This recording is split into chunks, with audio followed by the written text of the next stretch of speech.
Of all the regions in the world, none may have as complicated a history as the Middle East. The center of three religious faiths, the area has been conquered, contested, and ruled by various empires across millennia. John Yang takes a look at the most recent history of conflict and conquest and of suffering and strife that has led the region to where it is today. Israeli armor is From its very founding, the State of Israel has been shaped by modern war and ancient narratives inscribed over thousands of years about who controls the land between the River Jordan and the Mediterranean Sea. Saudi Arabia? No. Soviet Union? Yes. United Kingdom? Abstain. The United States? Yes. In November 1947, in the aftermath of the Holocaust, the United Nations voted to partition what was then the British Mandate of Palestine into two independent states, one Jewish, one Arab. Jerusalem, fought over for centuries, was to be under international administration. The city is central to three major religions: Judaism, Christianity, and Islam. A small area of the city is one of the most sacred sites for both Jews and Muslims. The Western Wall, the remnants of the first and second Jewish temples, and above it, Temple Mount, also hallowed ground for Muslims who refer to it as Al-Haram al-Sharif, the noble sanctuary. In 1948, Israel declared independence, which was followed by the first of what would be many wars between Israel and its Arab neighbors. Hundreds of thousands of Arabs were evicted, an event known in the Arab world as the Nakba, the catastrophe. More than 500,000 fled to refugee camps in the West Bank, Gaza, Jordan, Lebanon, and Syria. Some were expelled by force, some were terrorized and fled. Historian Yazid Saya was a Palestinian negotiator in peace talks in the 1990s. These were the people who went from being farmers and peasants to being refugees totally dependent on handouts. In 1967, with stunning speed, Israel defeated a surprise attack by Egypt, Jordan, and Syria in the Six-Day War, seizing Gaza from Egypt, the Golan Heights from Syria, and from Jordan, the West Bank and the jewel in the crown of three faiths, East Jerusalem.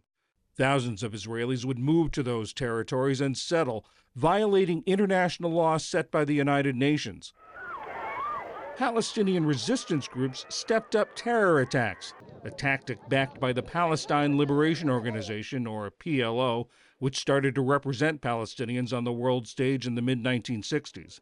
This included airliner hijackings and the 1972 Munich Olympic massacre, a terrorist attack that played out on television screens around the world and ended with the deaths of 11 Israelis, 1 German police officer, and 5 Palestinian gunmen. Then, in December 1987, a combination of factors led to largely spontaneous Palestinian protests, civil disobedience, and violent attacks against Israeli soldiers and civilians. It was the first Palestinian intifada, or uprising. The Israeli military responded with brutal force, and out of the first intifada emerged Hamas. When Hamas emerged under Israeli military occupation, the Israeli approach was to tolerate it. Yossi Alfer is a former Mossad official and the former director of the Jaffe Center for Strategic Studies at Tel Aviv University. It was considered to be strictly religious, not political. That illusion didn't last long. It was seen as a kind of foil that Israel could manipulate against the PLO. In 1988, PLO leader Yasser Arafat recognized Israel's right to exist, but Hamas held to its belief that Israel should be eliminated. They wanted to appear more militant. It's hugely ironic that, of course, Israel at that time had an interest in tolerating Hamas, if not actively encouraging it, until the apprentice turned on the sorcerer, so to speak. In 1989, Arafat spoke from exile in Tunisia with the late Jim Lehrer. You can't imagine how difficult our life are as refugees, as homeless, stateless. Do you feel that you are close to achieving this, achieving your state? Yes. How close? How much time will it take? Not more than a distance of stone throw. A distance that, for Palestinians, proved too far. The Intifada lasted another 4 years. In all, almost 2,000 were killed, with Palestinian deaths outnumbering Israeli deaths 3-1. Hope for peace came in 1993 when the PLO and Israel signed the first Oslo Accords, the product of secret talks overseen by the Norwegian government.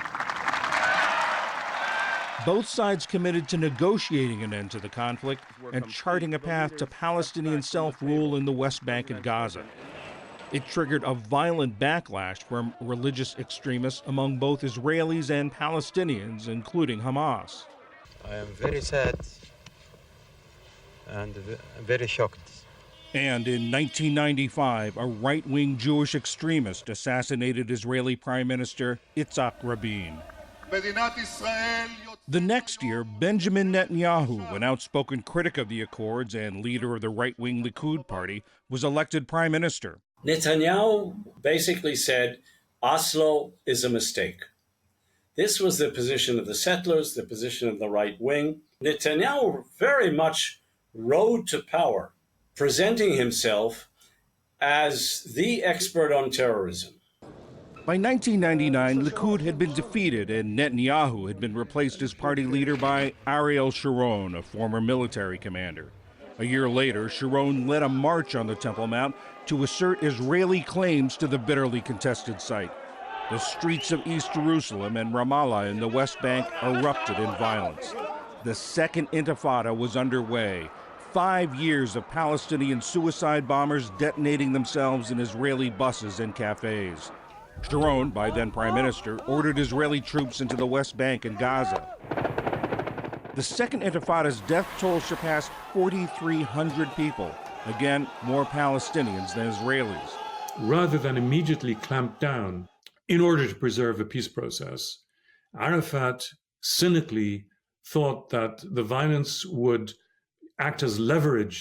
This is a total misreading of dynamics on the Israeli side, a total strategic mistake. The Second Intifada killed any residual readiness on the part of the Israeli public to back the Oslo process and to continue turning over territories. Israel began building a security wall between the West Bank and Israel and renewed expansion of West Bank Jewish settlements. In late 2003, Prime Minister Sharon proposed unilaterally pulling all Israeli troops from Gaza and dismantling the settlements. It pains me a lot, but I've reached a decision and I am going to carry it out. In August 2005, some 8,000 Israeli settlers abandoned 21 settlements.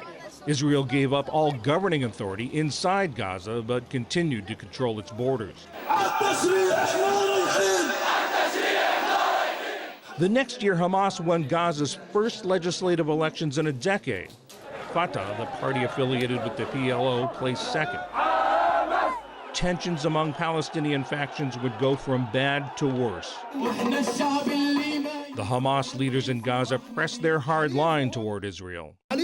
Israel is our enemy who occupied our land and killed our leaders and demolished our homes and jailed our sons and uprooted our trees. We will never be its ally. Hamas routed Fatah from Gaza in early 2007, putting control of the territories under different governments. Gaza, ruled by Hamas, the West Bank, governed by the Palestinian Authority. Israel imposed a blockade on Gaza, limiting the movement of goods and people in and out. It was in part a response to continued Hamas attacks out of the Gaza Strip. The UN says the blockade has deepened the humanitarian crisis for the more than 2 million Palestinians living there. You can imagine socially, politically, personally, ethically what that meant.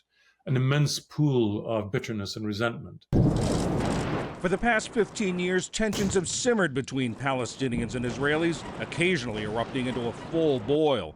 Recurring rocket fire from Gaza into Israel has led to a series of major Israeli air and ground assaults on Gaza.